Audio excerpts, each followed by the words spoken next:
Difference between goods and assets. Goods और assets के बीच में डिफरेंस क्या होता है? गुड्स मतलब कि माल और एसेट्स मतलब संपत्तियां। इन दोनों के बीच में अंतर क्या होता है समझेंगे हम। तो जिस चीज का हम बिजनेस करते हैं, वो हमारे लिए गुड्स होती है। जैसे हम मोबाइल फोन का मान लीजिए बिजनेस करते हैं। अब मोबाइल फोन हम खरीदेंगे और उसको प्रॉफिट मार्जिन लेकर उसको सेल करेंगे।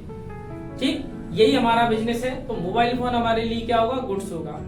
एक बात आपको ध्यान रखनी है कि जिस चीज का हम बिजनेस करते हैं वो गुड्स है, और गुड्स जो है वो ऐसी चीज होती है जो कंटिन्यूटी होती है उसमें। यानी कि हम फोन खरीदते रहेंगे और उसको बेचते रहेंगे, खरीदते रहेंगे और उसको बेचते रहेंगे। ये काम हमारा रेगुलर बेसिस पर होगा। ध्यान रखिएगा, ये काम हमारा कैसा होगा? रेगुलर बेस पर होगा। फोन कम हो जाएंगे, नया मॉडल आ जाएगा, ठीक है, नया कुछ लॉन्च हो जाएगा, तो हम उसको फिर से खरीदेंगे और सेल करेंगे। तो ये चीज हमारी रनिंग में कंटिन्यूटी में आएगी। तो ये हमारे लिए क्या होगी? गुड्स। तो इस समय हम मोबाइल की बात कर रहे हैं, तो मोबाइल फोन खरीदना और उसको बेचना ये हमारे लिए क्या है? गुड्स है।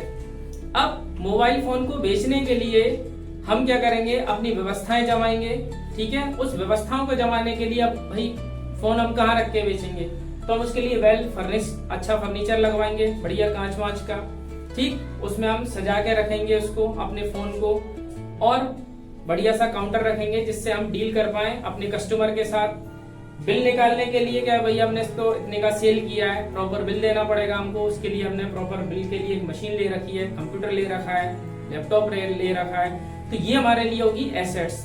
अब ये भी एसेट्स कभी ना कभी तो हम सेल करेंगे, ध्यान रखना है। कभी ना कभी तो हमने खरीदा है तो हम इसको कभी ना कभी बेकार हो जाने पर सेल भी करेंगे, लेकिन ये काम हम रेगुलर नहीं करने वाले हैं। तो ये चीज हमारे लिए होगी एसेट्स। जिस चीज का हम रेगुलर काम करेंगे वो हमारे लिए गुड्स है, और जिस चीज का हम रेगुलर बिजनेस नहीं करेंगे, मतलब सेल नहीं करेंगे उसको, तो वो हमारे लिए क्या होगी? एसेट्स। जैसे जो फर्नीचर खरीदा है 10, 15, 20 साल बाद हो सकता है वो खराब हो जाए, 5 साल 10 साल बाद खराब हो जाए, या फिर कुछ लेटेस्ट मॉडल आ जाए और हमको उसको रिप्लेस करना पड़े, तो हम उसको हटाकर सेल कर देंगे। सेल करने का मतलब यहाँ पर ये नहीं है कि हम उसका गुड्स है हमारे लिए, ठीक है ना, हम उस चीज का बिजनेस कंटिन्यूटी में नहीं कर रहे हैं। तो ये हमारे लिए होती है एसेट्स। आई होप आप इसको अच्छे से समझ गए हैं। फिर भी एक तरीके से एक चीज और समझ लीजिए।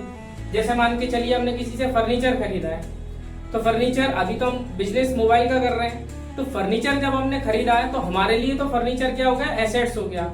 लेकिन कोई व्यक्ति तो उसका बिजनेस कर रहा होगा फर्नीचर का, फर्नीचर वो हमको सेल कर रहा है, तो वो जो फर्नीचर सेल कर रहा है तो उस व्यक्ति के लिए वो गुड्स हो जाएगा, लेकिन हमारे लिए क्या है? वो एसेट्स है।